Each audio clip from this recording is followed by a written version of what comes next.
এ দুনিয়া মিশে বলে ভাই শুধু আশার খেলা ঘর, চোখ বুঝিলে দেখবি রে মন, কে আপন কে বাপর। চোখ বুঝিলে দেখিবি রে মন, কে আপন কে বাপর। মাটি থেকে জন্ম আমার, মাটিতে মরণ। মাটি থেকে জন্ম আমার, মাটিতে মরণ। মাটি থেকে উঠতে হবে রাখিয়া শরণ, মাটি থেকে উঠতে হবে রাখিয়া শরণ। কবর দেশে বাড়ি আমার, কবর দেশে ঘর। কবর দেশে বাড়ি আমার, কবর দেশে ঘর। কবর দেশে কেউ নাই রে ভাই, সবাই আমার পর। কবর দেশে কেউ নাই রে ভাই, সবাই আমার পর। আরে নবীর উম্মতের দল, এ যুবক আল্লাহর গোলাম নবীর উম্মতের দল, চক্ষুটা বন্ধ করে দে, কেউ আপন না। এই দুনিয়াটা কিছুই না। রাত্রি বেলায় যখন ঘুমাইতে যাই ভয় করি, ঘুমের ঘরে কত মানুষ মরিয়া গেল। আমি যদি মরিয়া যাই, আমার সন্তানগুলো বেলের দিয়া জামা কাপড়গুলো কাইটা কাইটা রাখবে। আমার বিবি বলবে তাড়াতাড়ি লাশটা নামায়া দে, আমার ভয় করে। প্রতিবেশী বলবে তাড়াতাড়ি ওর লাশটা কবরে ঢুকাও, লাশ থেকে গন্ধ বের হতে পারে। আর যুবক পরদারের মা, বৃদ্ধ বাবারা, তুমি আমি মারা যাওয়ার পর পুরা এলাকায় মরণের খবর ছড়িয়ে যাবে। কেউ মাইক দিয়ে এলান করার জন্য দৌড়ায় চলে যাবে, কেউ আমার কাফনের কাপড় বাজার থেকে ক্রয় করার জন্য চলে যাবে, কেউ আবার আমার কবর খনন করার জন্য গুরুস্থানে চলে যাবে। বাড়ির উঠানে লম্বা একটা চাদর দিয়া ঢাইকা রাখবে। আরে নবীর উম্মতের দল, তোমার আমার সারা জনমের জন্য একেবারে কম দামি সাবান দিয়া গোসল দিয়া দিবি। বাড়ির পাশেই ছোট্ট একটা গর্ত কইরা মশারি টানায়া তোমার আমার সারা জনমের জন্য গোসল দিয়া দিবে। তোমার আমার মাসুম বাচ্চারা মশারি বেদ কইরা ডাক দিয়া বলবে, আব্বা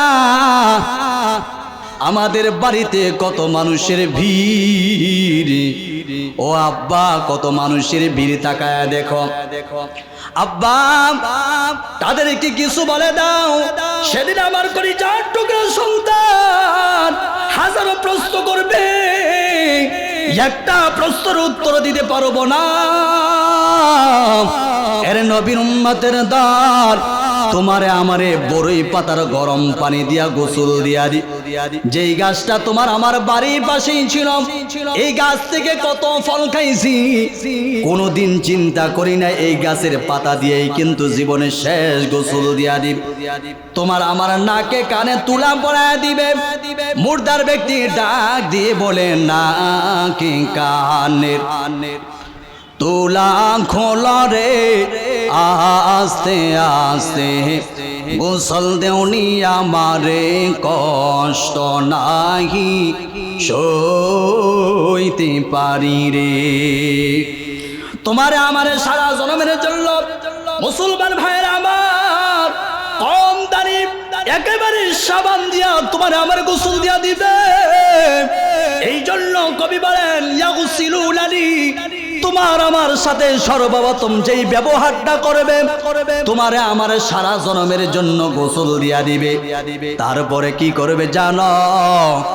ইয়াকফিনুনানি, তোমার আমার গায়ে 3টা কাফনের কাপড় জড়ায়া দিবে। তারপরে কি করবে জানো?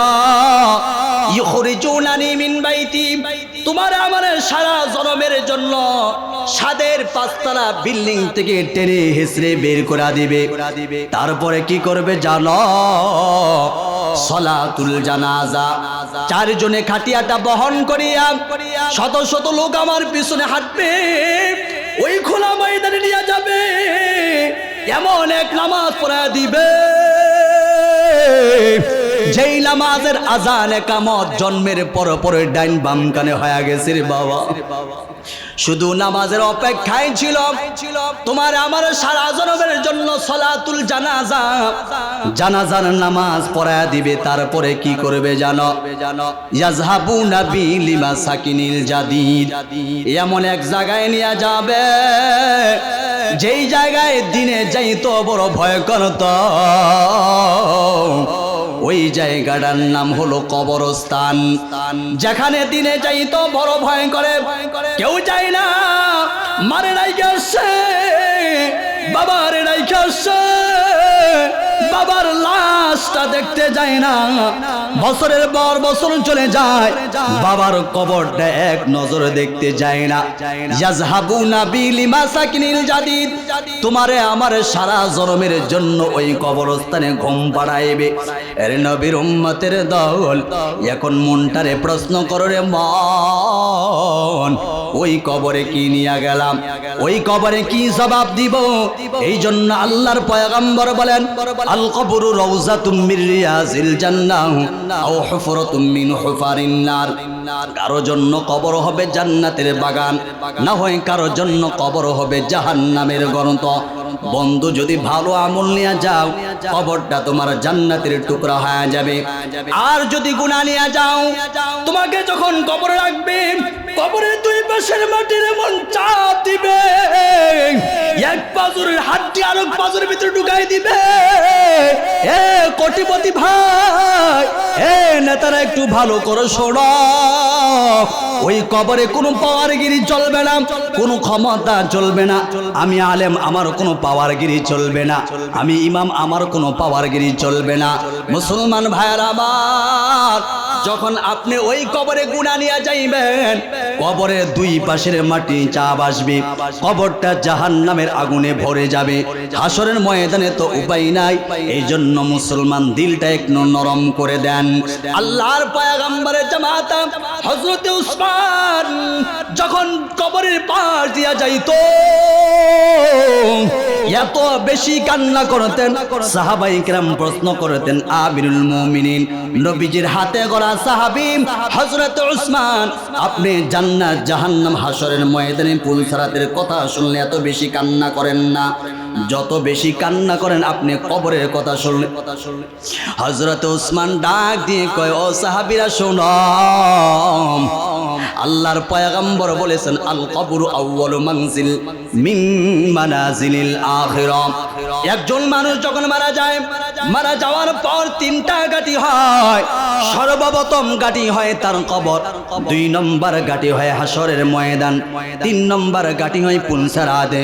ও সাহাবায়ে কেরাম, আমি ওসমান যদি প্রথম গাটিতে ধরা খেয়ে যাই, বাকি সব গাটির মধ্যে আমি ওসমান ধরা খেয়ে যাব। আল্লাহু আকবার। অথচ আশারে মুবাশশারা 10 জন সাহাবীদের ভিতরে হযরতে ওসমানও ছিলেন, জান্নাতের টিকিট পেয়েছেন। আল্লাহর পয়গম্বর বলেছেন, এই সাহাবাগুলো জান্নাতি, এই সাহাবাগুলো জান্নাতি। আল্লাহ রাব্বুল আলামিন দুনিয়াতেই তাদেরকে জান্নাতের সার্টিফিকেট দিয়েছেন। তারপর ওসমান এইভাবে কান্না করেছেন। খলিফাতুল মুসলিমিন হযরত ওমর কিভাবে কান্না করেছেন? হযরত ওমর বলেন, হাসরের ময়দানে আল্লাহ যদি বলে সব মানুষ জান্নাতি, শুধু একটা মানুষ জাহান্নামী, আমি ওমরের ভয় হয় না জানি ওই একটা মানুষের অন্তর্ভুক্ত আমি ওমর হয়ে জাহান্নামের আসামি হয়ে যাই। চিন্তা করেন, তারা জান্নাতের টিকিট পাওয়ার পরও এত কান্না করেছেন। এখানে কয়জন আছেন জান্নাতের টিকিট পাইছে?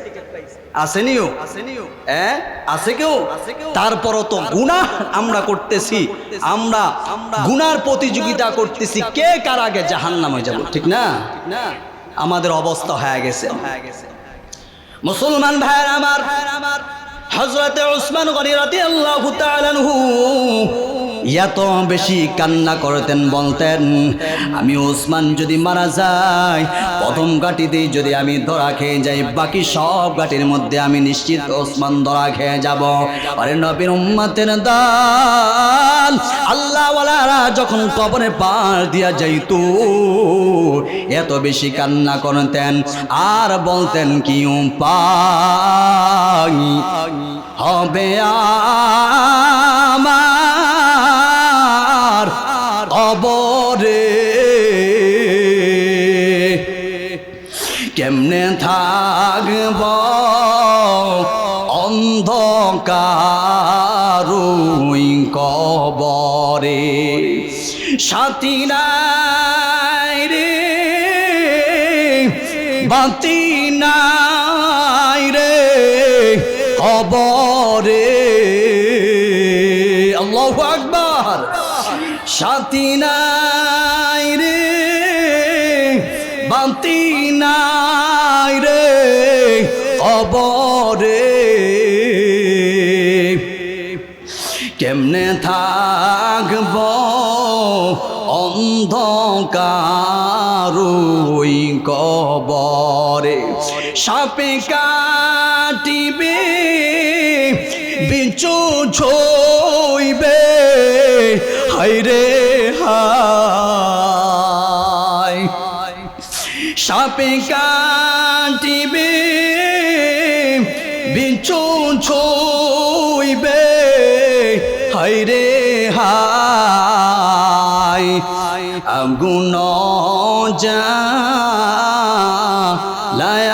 দিবে কলি যায়, আগুন জ্বালায়া দিবে কলি যায়।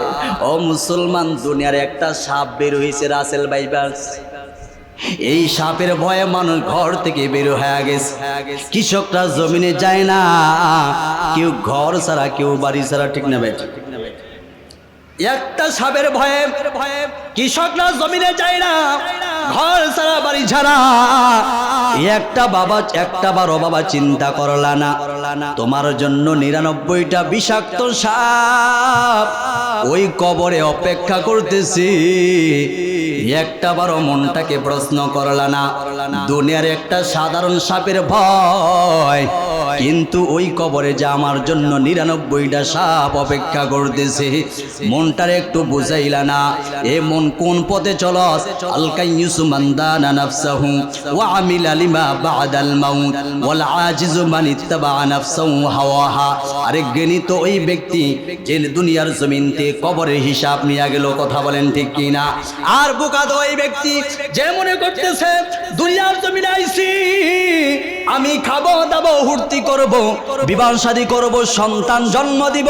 না না না, আল্লাহ রাব্বুল আলামিন বলেন আফা হাসিবতুম আন্নামা খালাকনাকুম আবাসান ওয়া আন্নাকুম ইলাইনা লা তুরজাউন। এরে বান্দা বান্দি, তোমরা কি মনে করতেছো আমি আল্লাহ তোমাদেরকে অযথা বানাইছি, অনর্থক বানাইছি, তোমরা আমি আল্লাহর কাছে ফিরে আসবা না? না না না, যদি এমনটা ভাবো বোকার সাগরে বসবাস করতেছো।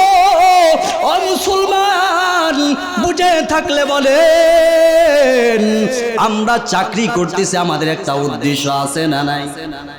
যারা ব্যবসা বাণিজ্য করে তাদের একটা উদ্দেশ্য আছে না নাই?